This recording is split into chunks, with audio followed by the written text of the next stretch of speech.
non, mais cette société civile, qu'on se le dise, c'est là où il y a de l'hypocrisie. Non, non. Parce que... mais que je vous le dis. Vous avez des prélats, les hommes de l'église, vous avez les Kapiamba, vous avez Azado, vous avez les Christopher Ngoy, et qui disent nous jouons, nous sommes au milieu, les centristes, nous faisons à ce que nous puissions prendre de gauche et de droite et les mettre ensemble. Aujourd'hui, vous entendez les gens de la Senco et les CC dire que nous voulons jouer les rôles du milieu. Quand vous les appelez les hypocrites, donc... bon, ben alors là, je vais le dire. Mais la société civile est tombée dans un piège. Ah oui. La société civile est tombée dans le piège du système politique, de la démocratie indirecte des partis politiques. Parce que dans cette politique-là, dans ce système-là, la politique, c'est l'exclusivité des partis politiques. Et la société civile a été déclarée apolitique. Vous voyez l'article 1er de la loi sur les ASBL. Noir sur blanc, les ASBL sont déclarés apolitiques. Ça signifie quoi? Exclus de l'exercice du pouvoir. Mais quand ils se battent pour le pouvoir, tout ça, ou quand ils font des déclarations politiques, c'est en violation de cette loi. Et c'est pourquoi, vous voyez parfois le pouvoir en place a des problèmes. Avec l'Église catholique, la Senco, le CC, il y a les autres. On les traite aussi des politiciens soutenus. Voilà. Mais c'est parce qu'il y a une loi clairement dite que la société civile est apolitique. Mais c'est moi qui le dis. Et tous les mouvements citoyens que nous voyons aussi, ils sont aussi là-dedans. Je ne sais pas. Là, c'est... Je ne sais pas. C'est pour dire quoi? Je l'ai dit, quand nous rentrons au sens étymologique, la gestion de la cité étant un bien commun. C'est l'affaire de tout le monde. Et aucune personne, aucune structure ne peut être déclarée apolitique. C'est le français. Apolitique, ça signifie quoi? A, le préfixe A, c'est une négation, non? Ou si, pour ne pas dire le contraire. Vous voyez? Donc c'est ça. Alors, vous dites-vous bien, on exclut une frange importante de la population. Parce qu'il faut dire que la société civile est plus importante que la société politique. Oui. Comment? La société civile. Il y a la société civile organisée. Avec tout ce que nous avons, les confessions religieuses, les ASPL, ainsi de suite. Et puis il y a la société civile non organisée. C'est-à-dire des gens qui ne sont pas dans ces différentes structures. Donc ça forme une frange importante de la population, mais qui, dans le système des partis politiques, est exclue de l'exercice du pouvoir. Nous suivons parfois ici des petites découvertes des Congolais ou des Africains, ainsi de suite. Qui inventent. Qui ont inventé d'une manière isolée. Généralement, ils le font vraiment, c'est comme un génie. Parfois même pas encadré par les universités.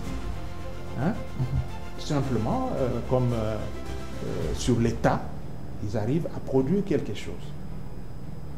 Mais quand bien même ils arrivent à produire cela, l'université ne vient pas en appui peut-être pour renforcer, et la gouvernance publique n'intervient pas pour soutenir, pour amplifier cette découverte-là. Et finalement, qu'est-ce qui se passe? Il y a un transfert de cerveau, pour ne pas dire un vol de cerveau, par les pays occidentaux, qui, quand ils découvrent un génie comme ça, bon, on le prend et puis on va le faire travailler chez eux et ils vont ainsi bénéficier. Mais chez nous, ce n'est pas fréquent. Est-ce que c'est un problème de l'inconscience collective ou c'est manque de la politique, d'une bonne politique sectorielle? Oui, moi je dirais, je vais rentrer au fondamental par rapport au thème que vous avez annoncé. C'est un problème de système politique.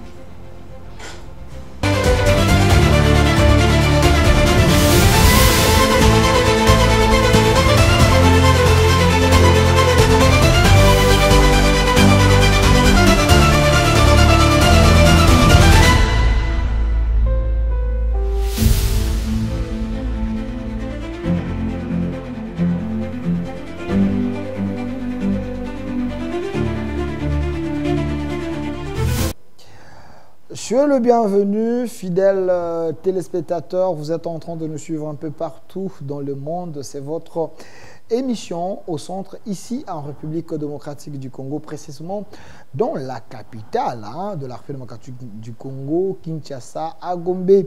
Votre chaîne Communication Plus qui nous fait les directs et la même émission, comme d'habitude, est diffusée dans plus de 16 chaînes. Mais présentement, là, vous êtes en train de nous suivre en direct sur nos plateformes au Centre TV, Delcast Télévision, au Centre TV sur TikTok également, au Centre TV sur Facebook, aussi sur Communication Plus Facebook. Vous êtes en train de nous suivre parce que on vous avait annoncé ces grands plateaux aujourd'hui, un débat de panafricanistes, parce que vous étiez très nombreux à vouloir à ce que nous puissions avoir ces grands plateaux entre le professeur Paul Kibal, lui qui est directeur de l'URED, il est également initiateur d'un courant de pensée CODD, donc la démocratie directe, la nouvelle démocratie.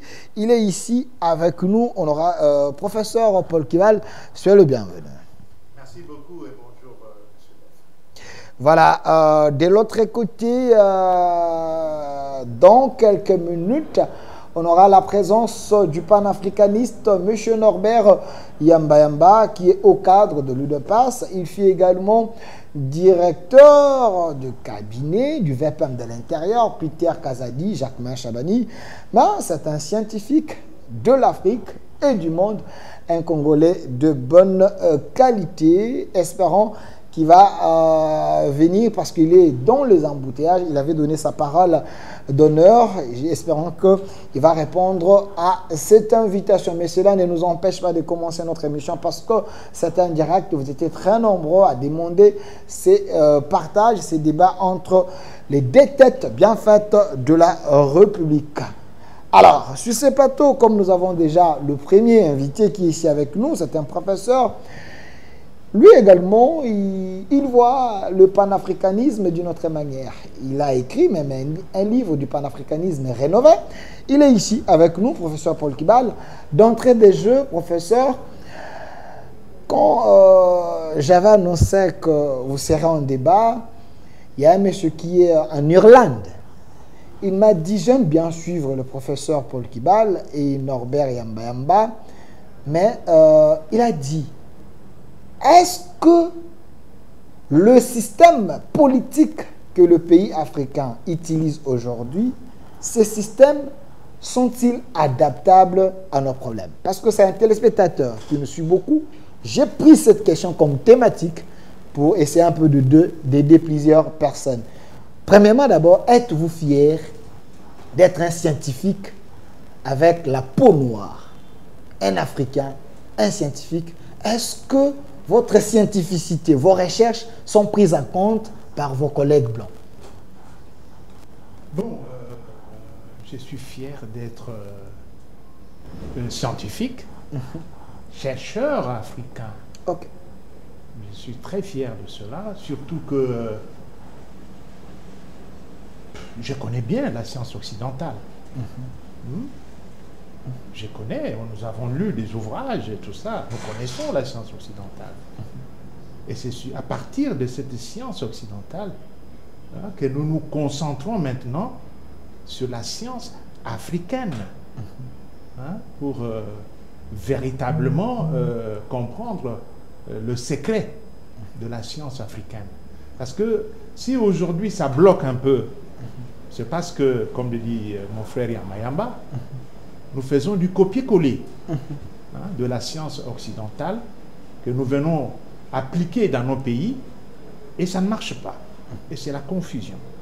Hein? Alors, il faut véritablement un effort d'adaptation, d'adaptabilité, hein, et même d'enrichissement avec nos valeurs traditionnelles.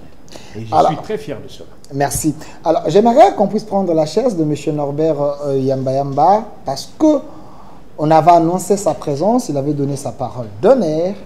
Sa chaise est là, son micro est là. Donc, ne me tenez pas rigueur. Delphin, on attendait ces débats. Comment Yamba Yamba n'est pas là? Vous pouvez l'appeler là où il est, de faire vite, parce que le peuple africain, les scientifiques du monde ont besoin de lui, ont besoin de l'écouter, parce que professeur Paul Kibal est ici.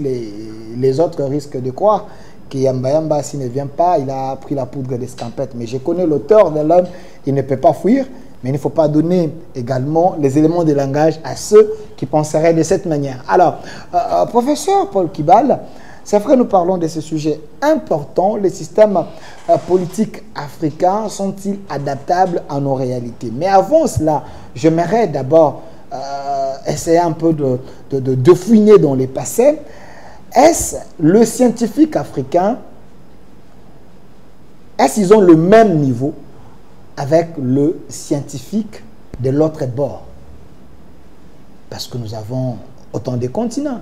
Il semble que les scientifiques africains, c'est des dormeurs, c'est des gens qui n'inventent pas, c'est des gens qui ne proposent pas, ce sont des consommateurs, ce sont des gens qui font du copier-coller ou du copier, ils sont en train de copier les autres. Bon, je dirais que bon, ce sont des scientifiques. Hein. La science est universelle. Hein. Le problème, c'est quoi? Le problème, c'est que dans nos pays, il n'y a pas une connexion entre les recherches scientifiques et la gouvernance. C'est là peut-être le problème. Il n'y a pas une connexion entre les productions scientifiques et la gouvernance du pays. Nous parlons de l'Afrique, hein? Oui, nous parlons pas seulement le Congo, oui, parce que les Togolais nous suivent, les Camerounais et autres. Nous parlons de l'Afrique. Okay. C'est comme pour dire que nous sommes dans deux mondes différents. Il y a le monde scientifique, de la recherche, de l'éducation, et ainsi de suite. Et puis il y a un autre monde professionnel, mais qui n'est pas véritablement connecté hein, par rapport au système occidental. En Occident, il y a une relation directe. Hein. Certains problèmes de société qui se posent sont envoyés dans les universités pour trouver des solutions, hein, pour des recherches, ainsi de suite. Mais chez nous, ce n'est pas très fréquent.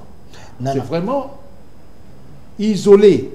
Oui. Non, si vous dites cela, parce que je vois dans plusieurs gouvernements africains, il y a tout un ministère des recherches scientifiques.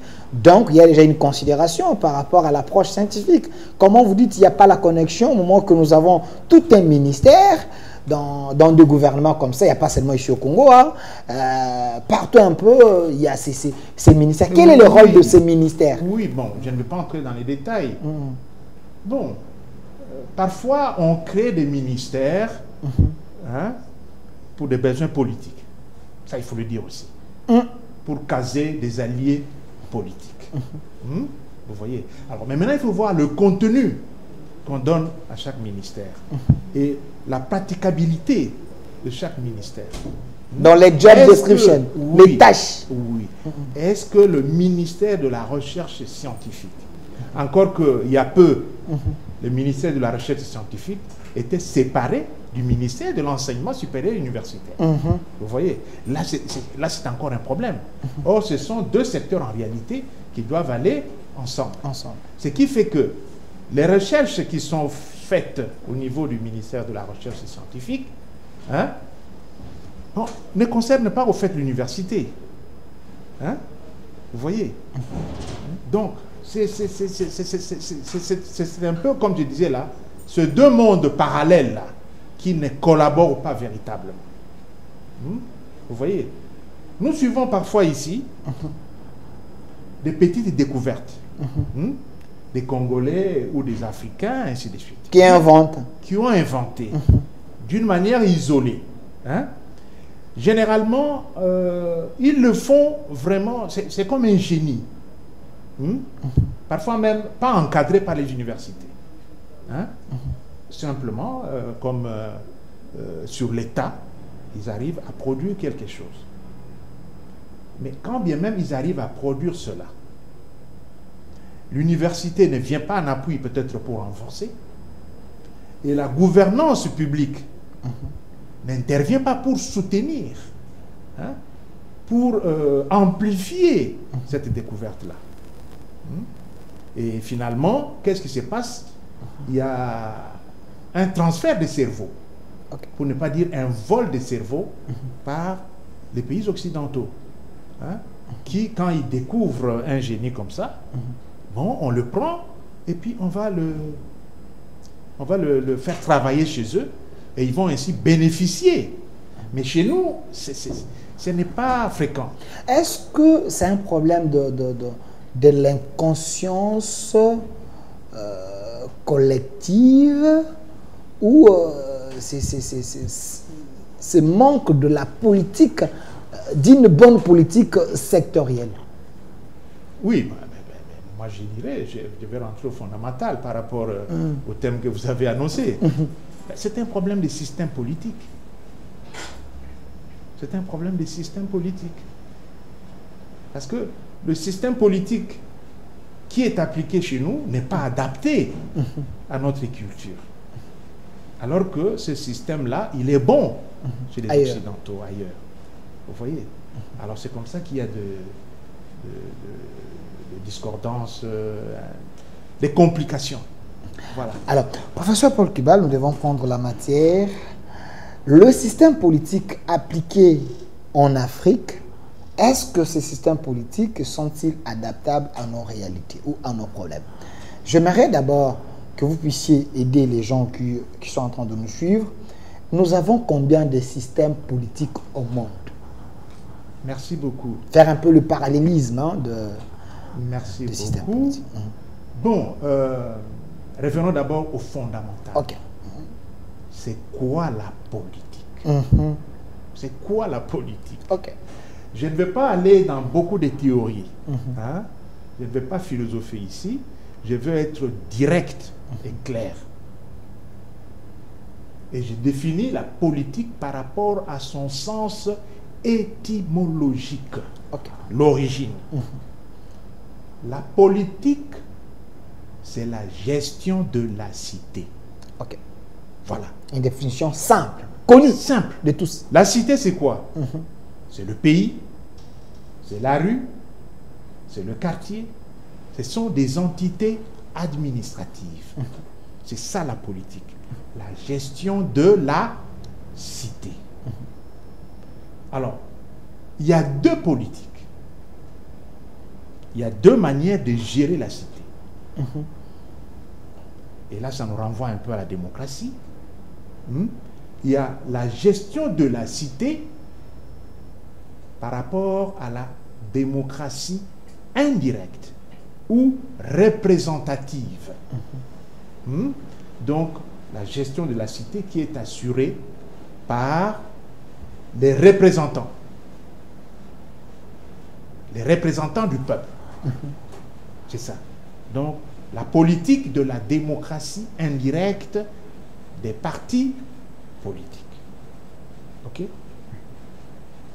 Alors, l'autre système politique, c'est la politique, et ça, je dois dire que c'est une invention ou une découverte, si pour ne pas dire une amélioration.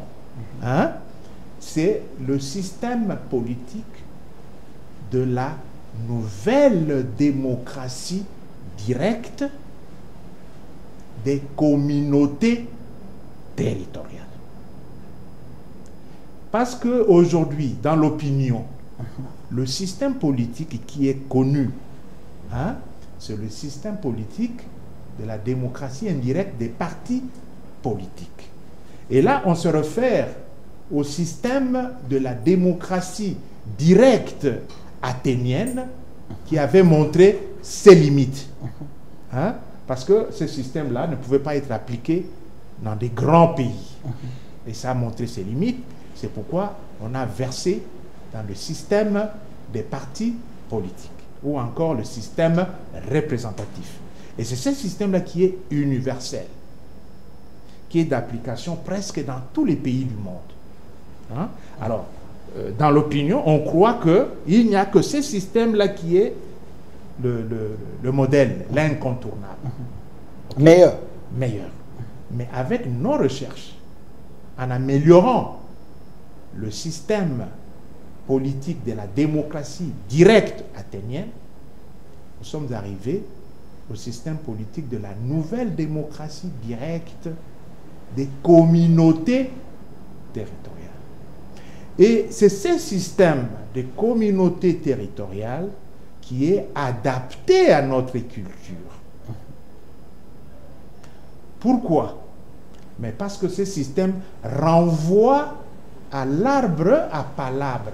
Vous connaissez l'histoire de l'arbre à palabre africain.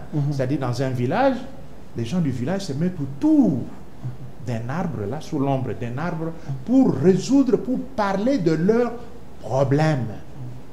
Hein? Et c'est ça, au fait, l'origine de la démocratie. L'arbre à palabre. Donc, alors ici, la population est organisée en communautés territoriales. J'insiste bien. Parce que généralement aussi, dans l'opinion, quand on parle de communauté, pardon, excusez-moi, quand on parle de communauté, on voit les communautés tribales. Ok. Hein? On voit les souvent communautés souvent quand il y a un ministre, est nommé, oui. et vous allez voir les gens de sa tribu, nous. Voilà. Donc exact. C'est de cela que vous parlez. Oui, oui. Quand on parle de communauté tout court, hein, on pense aux communautés tribales. Mais nous disons non, nous parlons des communautés territoriales. C'est-à-dire... Qui prend tout le monde. Tout le monde qui habite. Hein?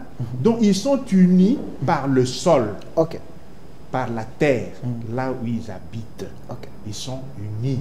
Hein? Et ils peuvent parler de leurs problèmes, ainsi de suite. Vous voyez, c'est ça le problème. Alors maintenant, c'est pourquoi nous disons que c'est un système adapté à notre culture. Et c'est un système qui favorise l'unité, la paix, la cohésion. Alors que le système politique de la démocratie indirecte, des partis politiques, qui n'est pas adapté à notre culture, est à la base de la division. Les gens sont divisés. Donc la démocratie actuelle divise les gens. Bien sûr. Et c'est le système, je vous l'ai dit, qui est plus ou moins mondial, hein, qui est appliqué. Mais c'est un système qui divise. La grande division, c'est au sommet de l'État. Vous avez l'opposition et vous avez la majorité. Il y a aussi la société civile, hein, qui joue le rôle du milieu. Non, mais cette société civile, qu'on se le dise, c'est là où il y a de l'hypocrisie. Non. Parce que... mais que je vous le dis. Si vous dites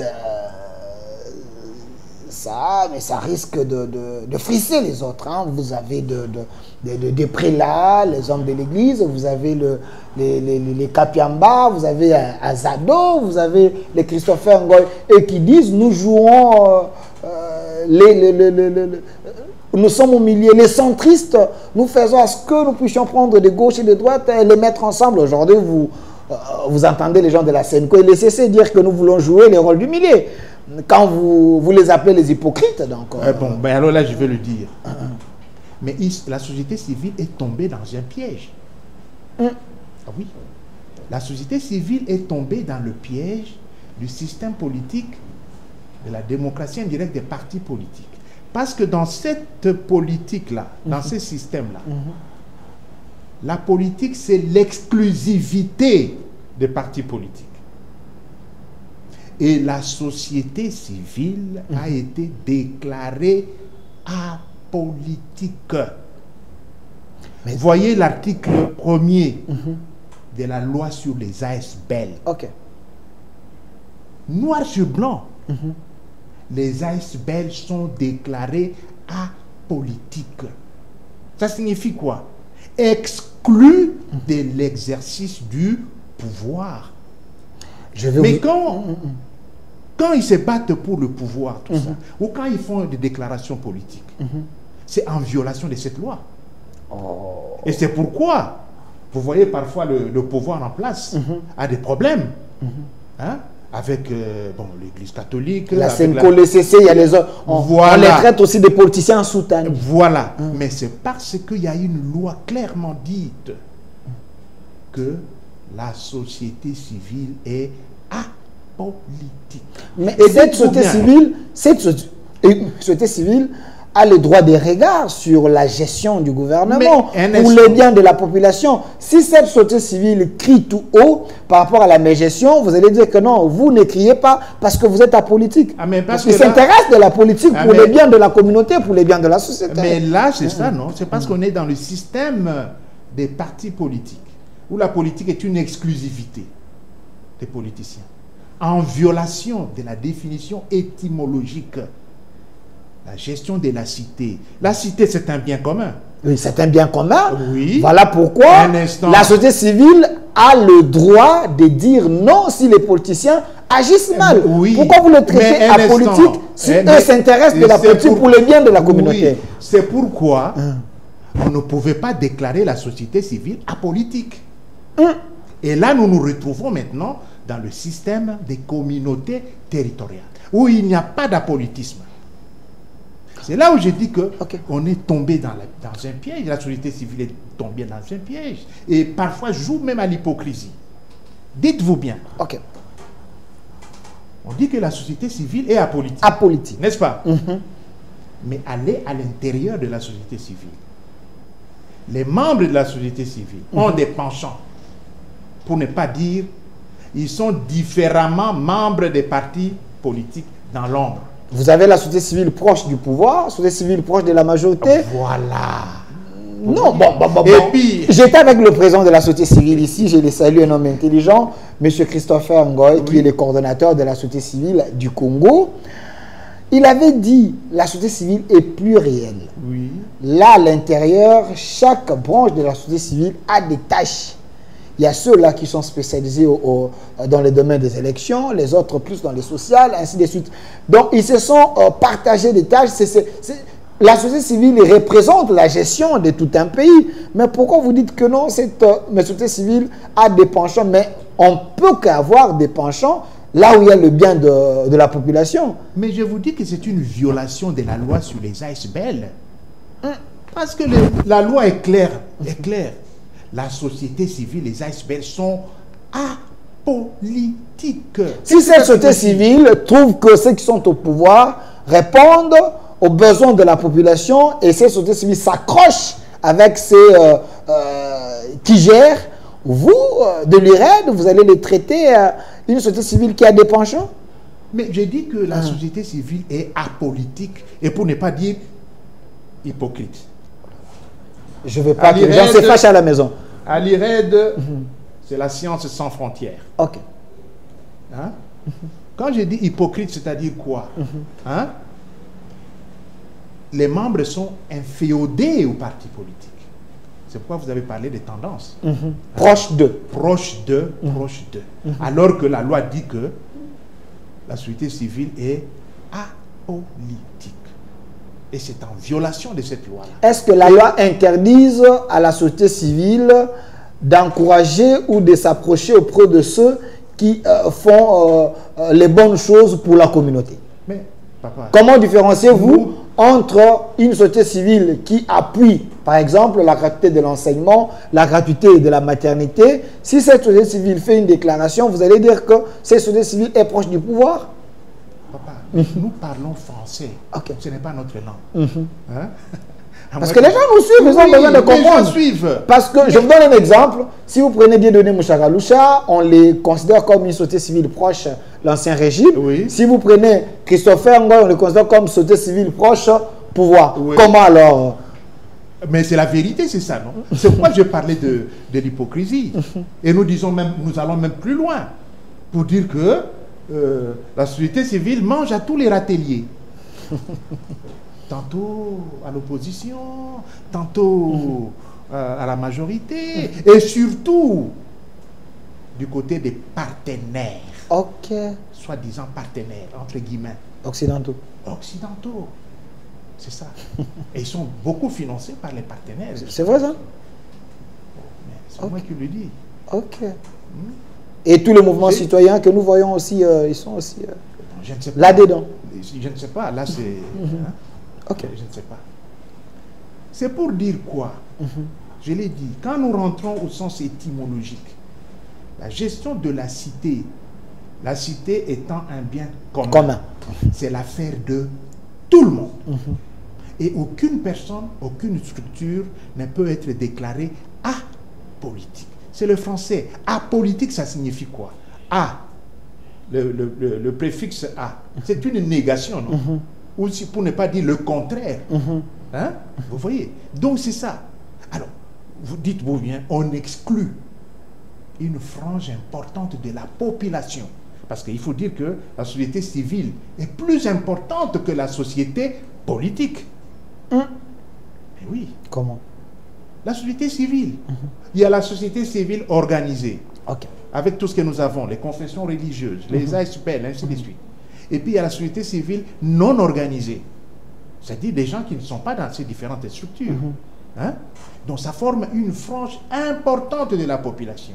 Mais qui, dans le système des partis politiques, est exclu de l'exercice du pouvoir. Est-ce que le législateur n'a pas bien pensé pour dire si vous tous vous êtes dans les bateaux, il n'y aura pas un arbitre? Alors, vaut mieux laisser les gens de l'autre côté, ceux qui sont au milieu, qui puissent jouer le rôle de naître. Quand on aura des problèmes, on peut les consulter. Au lieu que tout le monde soit dans la politique, quand il y aura des problèmes, nous risquons de s'entretuer parce que personne ne va écouter l'autre. Mais le législateur, là, c'est qui, en réalité? C'est les politiques. Non, les gens que la population a donné mandat d'aller agir à leur nom. Pardon? Non, les gens que la population a donné mandat, par exemple les députés, les sénateurs, ce sont des législateurs, les gens que la population a mandatés pour agir à leur nom. Mais ils sont là au nom de qui? Au nom de la population ou bien au nom de leur parti politique?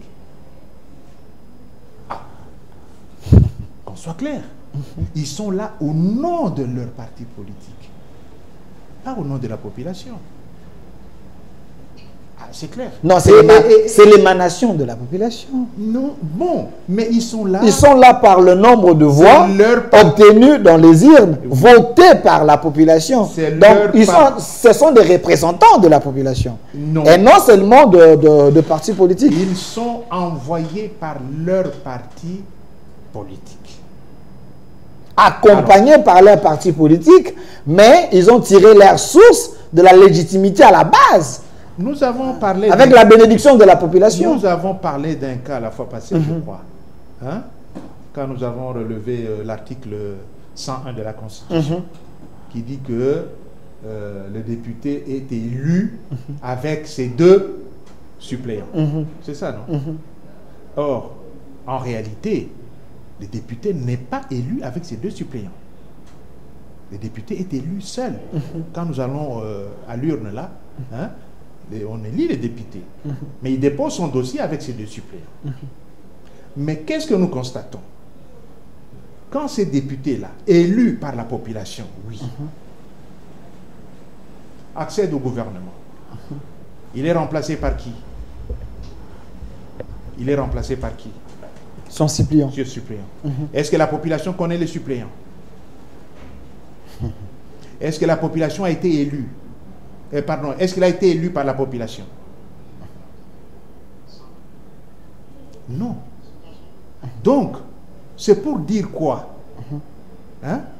C'est pour dire que la loi là, sur les ASBL, hein, a été votée par les politiques, pour ne pas dire les partis politiques. Vous savez, chez nous, hein, chez nous, il y a une anecdote. Hein. Chez nous, les femmes hein, ne mangent pas la viande du boa. Hein?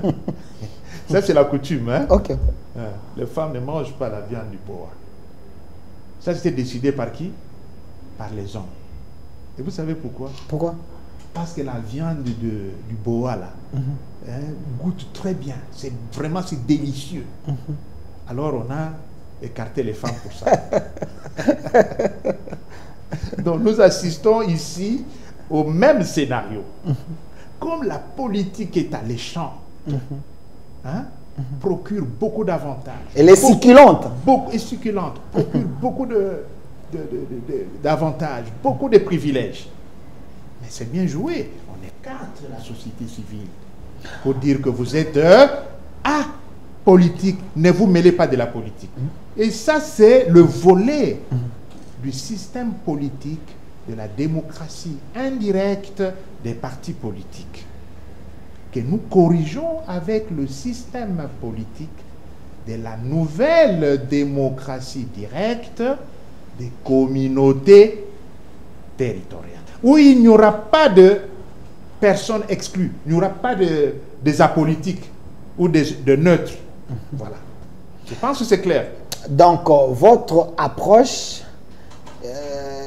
ne discrimine pas les autres, n'écarte pas les autres, mais plutôt rassemble tout le monde, fait participer tout le monde dans la gestion, dans l'action de la société. Alors, exact. C'est pour dire quoi?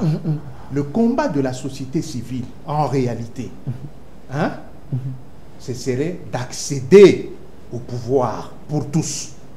Voilà. Au lieu que ça soit d'une manière un peu en cachette, là, que la politique soit l'affaire de tout le monde. C'est-à-dire, en réalité, soutenir l'action, le système actuel que nous proposons, hein, pour ne pas dire soutenir le courant de la démocratie directe. Alors, professeur Paul Kiba, la fois passée, j'avais reçu un message de quelqu'un qui est également à l'étranger. Il m'avait dit, est-ce que professeur peut nous faire un peu l'étude comparative entre les approches du système politique? Par exemple, il dit, si vous allez en Corée, vous allez voir, ils ont un système politique un peu meilleur à leur manière, mais on traite ces systèmes d'un système un peu lié à la dictature, mais ça développe quand même le pays. Et sa question, vous voulez savoir, est-ce la dictature peut aussi pousser un pays à aller de l'avant? Est-ce qu'il y a la dictature positive?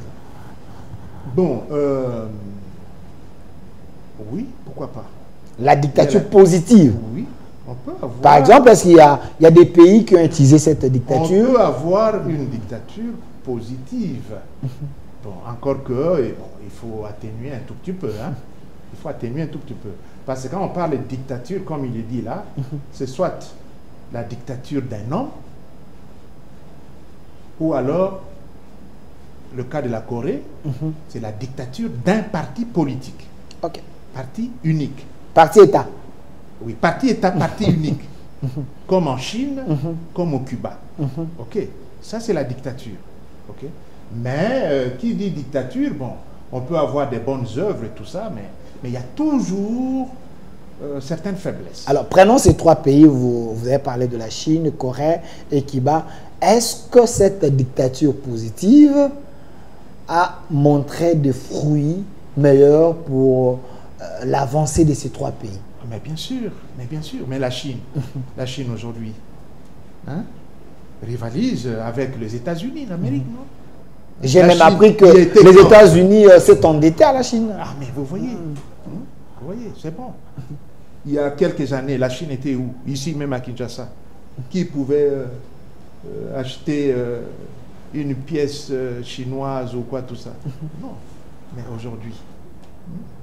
Donc c'est une dictature qui a quand même, la dictature d'un parti politique, qui a amélioré quand même les conditions de vie de la population. Mais il ne faut pas dire que c'est le paradis. Hein? Hein? Ce n'est pas le paradis. Hein? Aller dans tous les recoins de la Chine, ils ont encore des problèmes. Hein? Si une grande partie de la population se retrouve Mais il y a aussi une minorité qui ne se retrouve pas. Est-ce que c'est des pays développés? Vous prenez la Chine, Cuba et la Corée. Est-ce qu'ils sont, en voie de développement? C'est des pays émergents ou Bon, en ce moment-là, il faut voir des indicateurs économiques. Hein. Il y a certains indicateurs. Parce que la Chine, sur le plan économique, apparemment, la Chine est avancée. Oui, sur le plan économique, sur le plan technologique, tout ça, la Chine est avancée. Oui. Bon. Et la différence entre la Chine et le Japon? Le Japon utilise quelle approche Le Japon est dans le système des partis politiques aussi, je crois. Le Japon aussi. Et ils doivent avoir des partis politiques. Et la Russie? La Russie aussi, oui. Est-ce que la Russie, le Japon... le système, comme nous disons, du courant de la démocratie indirecte, fondée sur les partis politiques. Alors que nous prenons le système du courant de la démocratie directe, fondé sur les communautés territoriales. Et c'est un système naturel. Et c'est un système divin. Ah oui, sacré. Que les ancêtres utilisaient.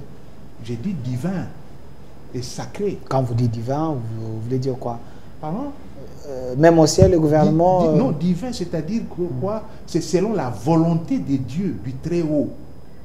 Est-ce qu'il y a un exemple biblique qui appuie ce que vous êtes en train de dire? Pardon? Il y a un exemple biblique qui appuie ce que vous êtes en train de dire? Mais l'exemple, c'est clair, non? Parce que ce système favorise l'unité, la cohésion, la paix. Alors que l'autre système, c'est la division. Alors qu'est-ce qu'on va dire? Le système qui divise, il est divin ou il est diabolique? C'est un système diabolique. Ça, il ne faut pas mâcher les mots. Est-ce que ce n'est pas le problème des dirigeants africains? Parce que nous parlons de l'Afrique. Est-ce le système que nous utilisons aujourd'hui est-il adaptable à nos réalités? Nous avons autant de pays ici en Afrique. Comment expliquer qu'il y a certains pays qui utilisent ces systèmes, c'est des pays émergents, un peu développés. Mais les autres pays avec les dirigeants de mauvaise qualité qui font en sorte que leur pays sombre. Est-ce que ce n'est pas le problème des individus? Oui. Au lieu de toucher le système, mais plutôt parce que les autres avancent avec ça. Nous l'avons dit la fois passée. C'est le système, c'est le problème des individus. Donc ce n'est pas le problème du système. Non, j'ai dit, je n'ai pas terminé. Ok. C'est le problème des individus et le problème de système.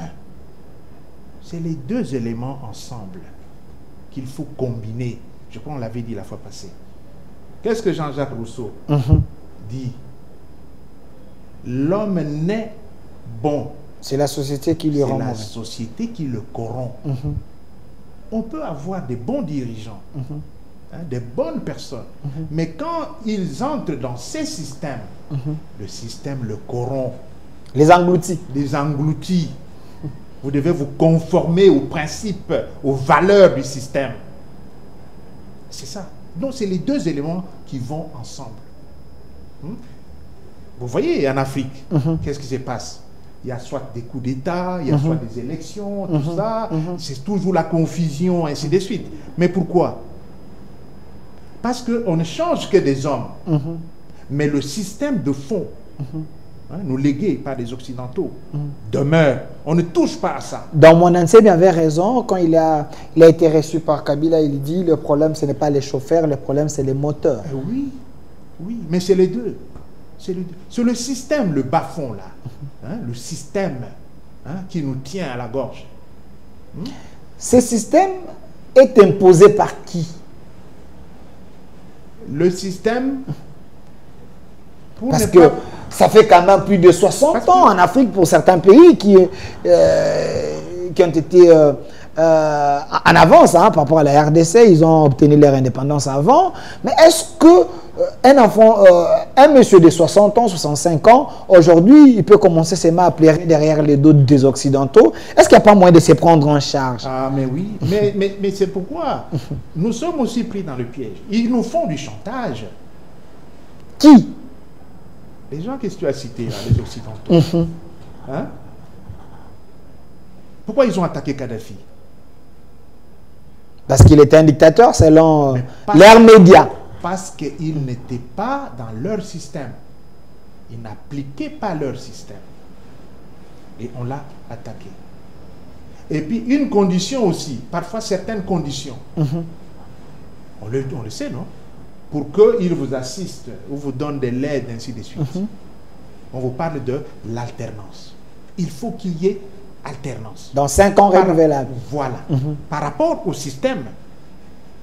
C'est parce que vous ne pouvez pas rester au pouvoir pendant 20 ans, 10 ans, ainsi de suite. Les autres ont besoin également de gérer. Il faut qu'il y ait une rotation permanente. Il faut une alternance démocratique, comme on dit. Est-ce faux? Est-ce mauvais? Pardon? Est-ce mauvais qu'il y ait une alternance? Non, non, c'est pas mauvais. Parce qu'à un moment, si vous êtes au pouvoir pendant 10 ans, on va avoir les idées constipées.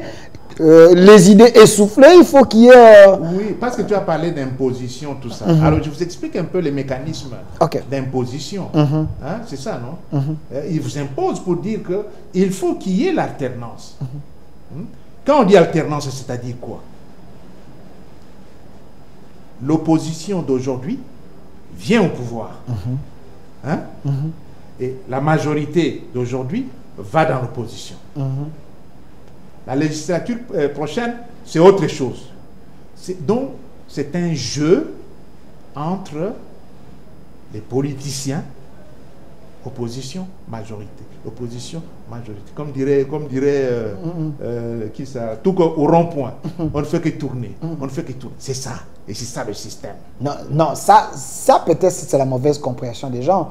On dit que les institutions continuent, même si aujourd'hui les opposants d'hier deviennent au pouvoir, mais l'administration continue. Est-ce qu'il n'y a pas moyen de faire comme les Américains? On parle plutôt de l'administration Trump, l'administration Biden. Donc l'administration reste cimentée, l'homme vient, il trouve une base et il continue. Non, c'est impossible.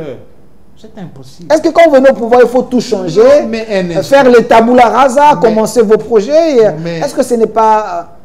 Qui nomme les administratifs? Ils ne tombent pas du ciel. C'est les politiques. Mais alors, c'est les politiques. Mais sur base des critères. Pardon? Sur base des critères meilleurs pour que la société avance. Ah bon? Bon, quand on nomme en fonction de besoins. Ce qui veut dire, si je prends cette personne par rapport à ces postes ici, il peut apporter un plus. Ces postes ont les exigences. Donc, je prends Paul Kibal, je le mets au ministère des Recherches scientifiques parce que c'est un scientifique. Ah non. Et nommer, c'est pas mauvais. C'est surtout pour les besoins politiques. C'est surtout pour les besoins politiques. Parce qu'il faut préparer l'alternance. Parce qu'il faut préparer les élections. Et il faut avoir des moyens pour arriver là-bas. Vous allez nommer n'importe qui. Donc, c'est les politiques qui nomment. C'est le système, directement ou indirectement. Parce qu'il faut qu'il y ait des opérations retour. Des retombées. Dans la rétrocommission, si on peut le dire en quelque sorte. Donc, il faut nommer quelqu'un qui est redevable, quelqu'un qui va te rendre l'ascenseur. Mais bien sûr, qui peut fournir les moyens pour que le parti vive. Pour que le parti gagne les élections. Donc, si je vous comprends, est-ce que vous êtes contre les élections? Parce qu'il y a ceux qui disent que les élections consomment ou coûtent beaucoup, demandent beaucoup de moyens, et ces moyens, on peut orienter ça pour le projet de développement d'un pays. Est-ce que pour vous, ça serait avantageux de prendre un président qui peut faire seulement 15 ans et après... on prend un autre? Est-ce que ça serait avantageux ou soit cette rotativité d'après 5 ans, 5 ans, 5 ans, 5 ans et c'est meilleur? Non, nous ne sommes pas contre les élections. Encore que nous, on ne parle pas comme tel des élections. Nous parlons de choix. On choisit. OK? Alors, les élections organisées dans le système actuel des partis politiques, c'est du gâchis. Comme vous le dites. Voilà. Les dernières élections ont coûté combien? Je ne sais pas moi si c'est dans les 800 millions de dollars ou quoi. C'est véritablement le gâchis. Mon frère Yamaya m'en a parlé la fois passée. On pouvait construire des routes avec l'argent, tout ça. C'est du gâchis. Donc, tel que organisé dans le système actuel, c'est vraiment du gâchis. En nouvelle démocratie directe, avec le système des communautés territoriales, c'est chaque entité, si on peut le dire, qui s'occupe du choix de ses porte-paroles. Du choix de ses porte-paroles. C'est-à-dire quoi? Disons, la circonscription électorale, encore que nous proposons que la circonscription électorale, par exemple, pour député national, c'est les secteurs. OK? Les habitants du secteur, rien que les habitants du secteur, OK? Qui ont des ambitions par rapport à une loi électorale qui peut être élaborée, déposent leur candidature. Encore que si tu es impopulaire dans le quartier ou dans le secteur, tu vas oser déposer. Tu es éliminé d'office, n'est-ce pas? Hein? Et on confectionne une liste unique de tous les candidats du secteur.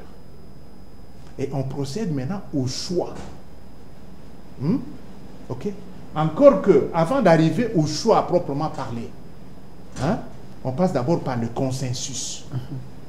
On demande aux candidats, vous tel que vous êtes là, en âme et conscience, dites-nous qui peut être notre porte-parole.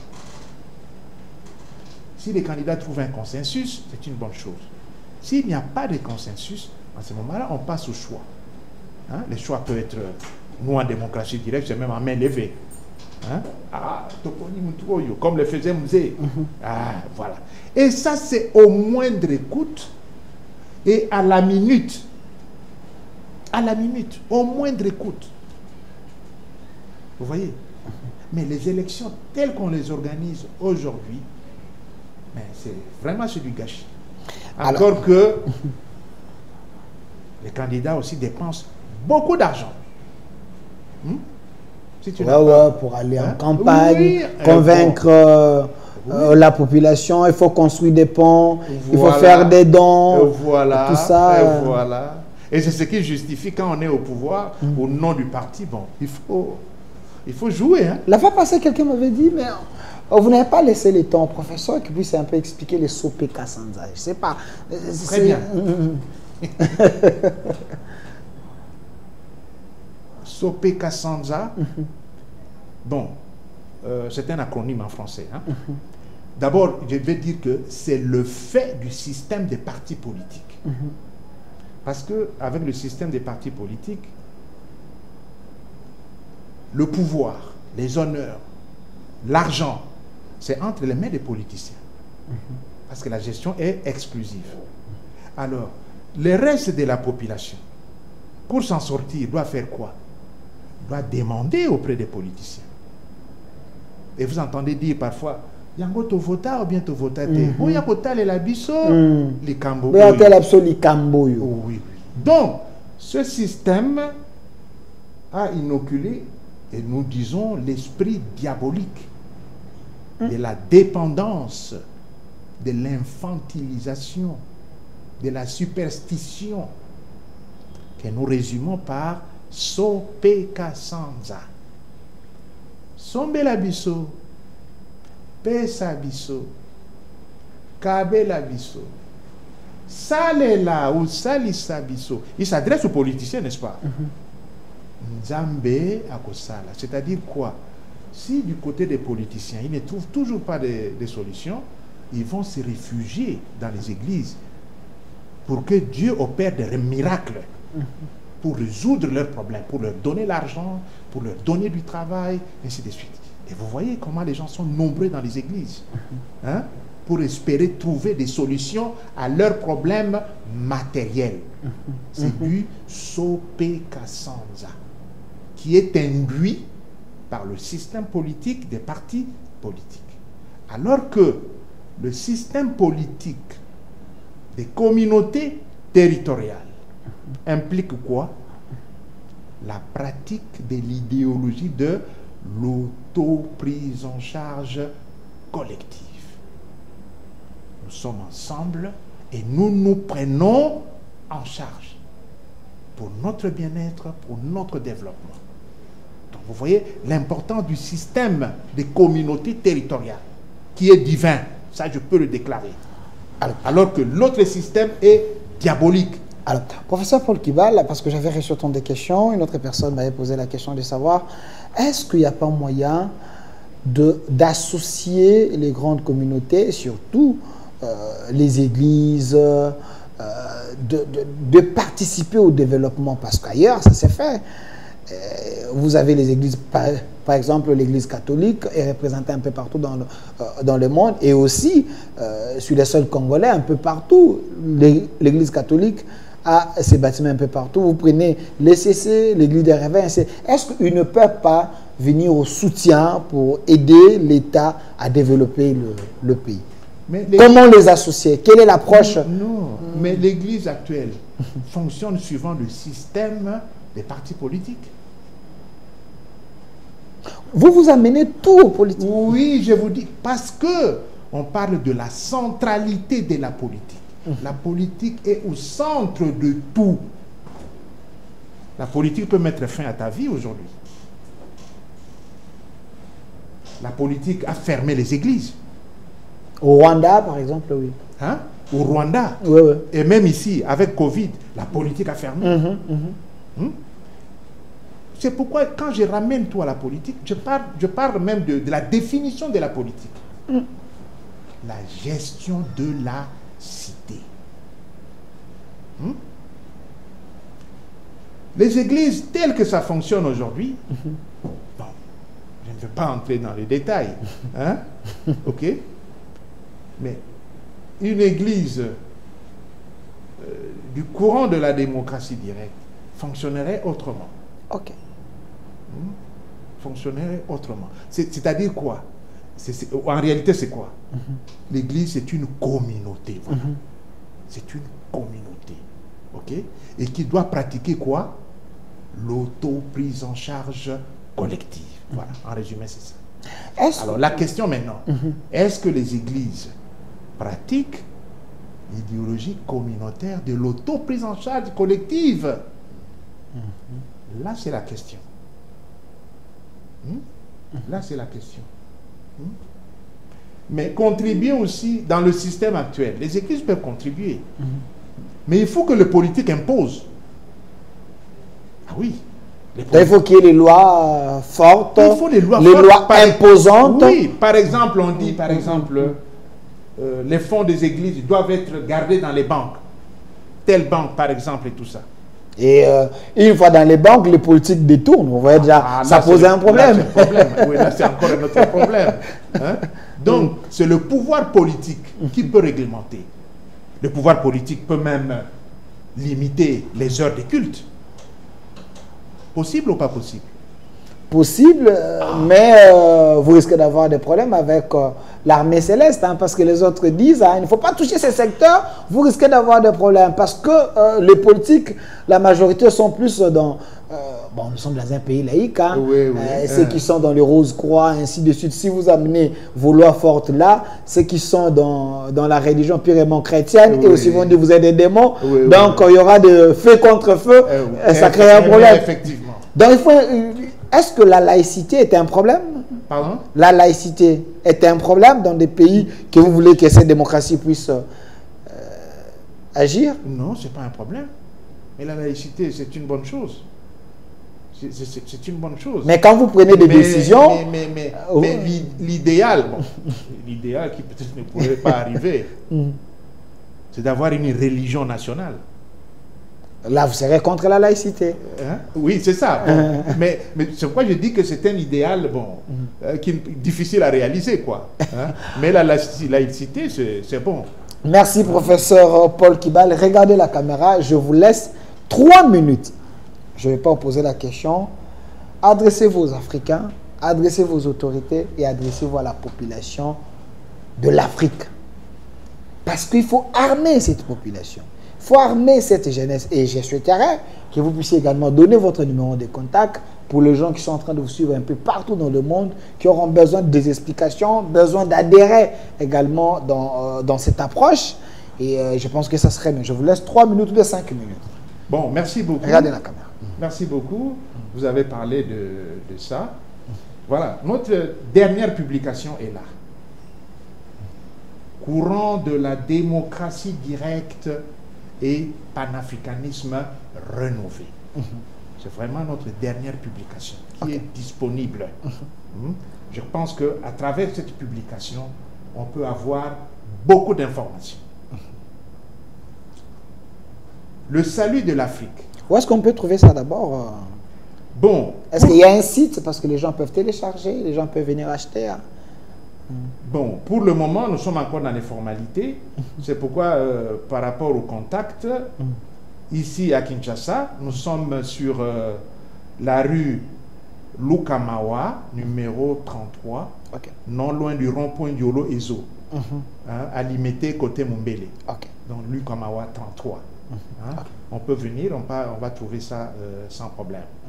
Bon, numéro de contact, c'est le 081 14 72 770. 081 14 72 770. En tout cas, en toute humilité, je dois dire que j'ai parlé ici de la religion, des dieux et tout ça.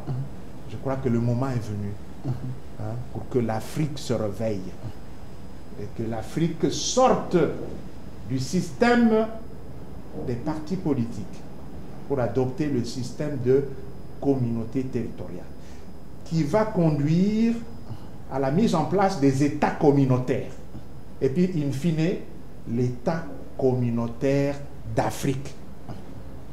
Bon, pour ceux qui aiment l'Internet, nous sommes, notre adresse email, ired rdc1 @gmail.com. ired rdc1 @gmail.com. Voilà. Notre numéro de téléphone aussi est sur WhatsApp. C'est plus facile, 081 14 72 770. Nous sommes très ouverts. Un message à la jeunesse africaine. Un message à la jeunesse africaine. Parce que les gens s'identifient aujourd'hui à Ibrahim Traoré. Ils sont en train de dire, voilà un jeune qui est venu.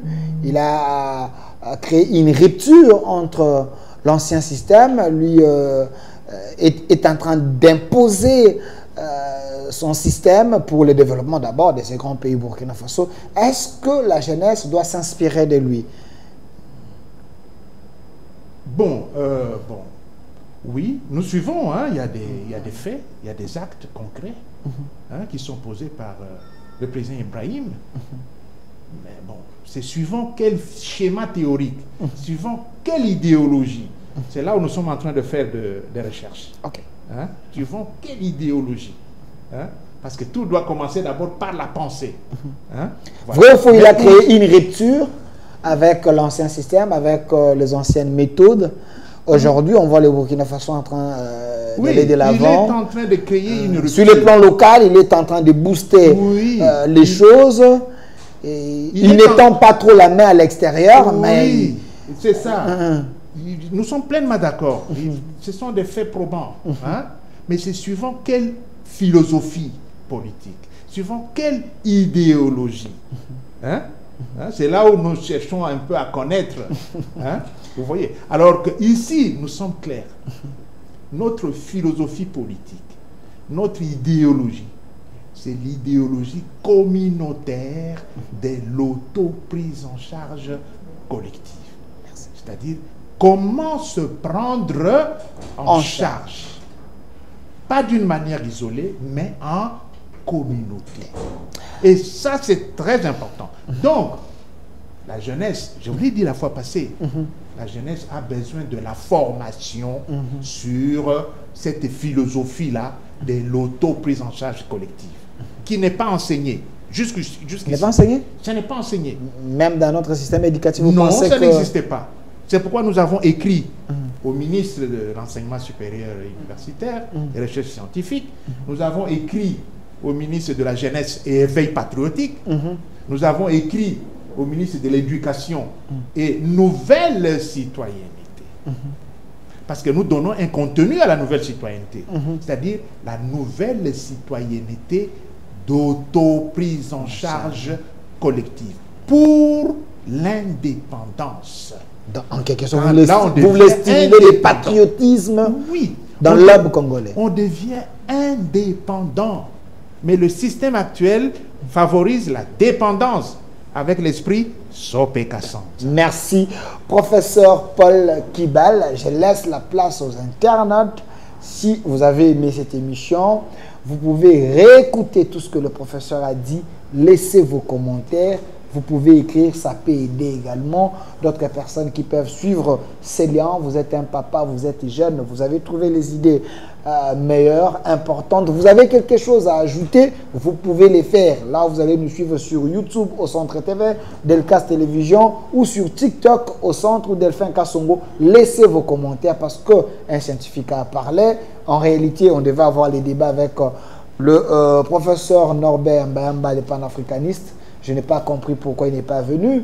Je suis en train de voir des commentaires. Les gens disent qu'il a fui parce qu'il aime bien être seul sur le plateau, mais parce qu'il ne supporterait pas la confrontation d'un autre professeur. Voilà pourquoi il n'est pas venu. Je ne sais pas, mais je sais qu'il avait un peu de problèmes, de deuil, mais il m'avait donné sa parole d'honneur d'être là. Peut-être prochainement, on aura ces grands plateaux avec lui. Laissez vos commentaires. Nous devons réfléchir autrement. Nous devons voir les Congo autrement. L'Afrique doit aussi avoir ses repères. Parmi ces repères, vous avez le professeur Paul Kibal et tant d'autres. Vous avez les Kamba Ibouacha, les Ndaiwel, les gens qui ont écrit également pour l'histoire de l'Afrique. Merci à vous. Et notre RDC est possible. Au revoir. Merci beaucoup.